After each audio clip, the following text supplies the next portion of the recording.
সরাসরি মুক্তি বাহিনীকে প্রোপাগান্ডার প্রেসে পাবলিশ হওয়া তাদের কার্যকলাপকে ফিকশনাল বলছে এই সমস্ত ইস্টার্ন কমান্ডের প্রোপাগান্ডা মেশিনের প্রচার। মুক্তি বাহিনীর মিত্ররাই তাদের নামে এইসব লেখে, এইসব কথা পাকিস্তানিরা লেখে নাই। আর আমাদের মুক্তিযুদ্ধের গল্প শোনান মিয়ারা। খোদ মুক্তি বাহিনীর ডেপুটি চিফ অফ স্টাফ একে খন্দকার তার বইয়ে হুবহু একই কথা লিখেছে। একে খন্দকারের এই বই লেখার পর আওয়ামী লীগ, জাফর ইকবাল, আনিসুল হকের পুচ্ছে আগুন লেগে গেছিল। তার এডিট করতে হয়েছে, বই টেক্সট চেঞ্জ করতে হয়েছিল।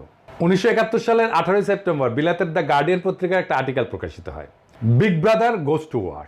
লেখক শাস্তিব্রত একজন ব্রিটিশ বংশোদ্ভূত ভারতীয় বাঙালি সাংবাদিক, যিনি ত্রিপুরাতে ভারতীয় ট্রেনিং শিবির ঘুরে দেখে এসে সেখানে মুক্তিবাহিনীর ট্রেনিং নিয়ে একটা রিপোর্ট করে। রিপোর্টে এটাও লেখা আছে, এই রিপোর্ট যদি ভারত থেকে করতো তাকে ভারতে গ্রেপ্তার করতো। 19 সেপ্টেম্বর মাসে আগরতলাতে একটা ক্যাম্পে মুক্তিবাহিনীর ভলান্টিয়ারদের সাথে কথা বলে জানতে পারেন সেখানে 200 জনের ভলান্টিয়ারদের মধ্যে মাত্র 6 জনকে সামান্য কিছু ট্রেনিং দেওয়া হয়েছে এবং মাত্র 3 জন কোনো একটা অপারেশনে অংশ নিছে। সব অপারেশনে যেমন ব্রিজ ধ্বংস করে এরকম কাজে ইন্ডিয়ানরা কিন্তু নিজে করতো। আমি বলতেছি, লিখে দিচ্ছি, ইন্ডিয়ানরা নিজে করতো।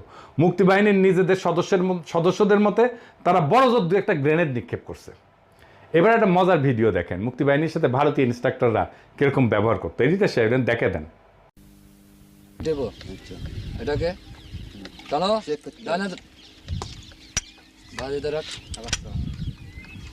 হ্যাঁ বাস বাস, টাইগার হাত, হ্যাঁ এর হচ্ছে দূরের দুশ্মনের জন্য, দূরের দুশ্মনের জন্য। কি হয়েছে?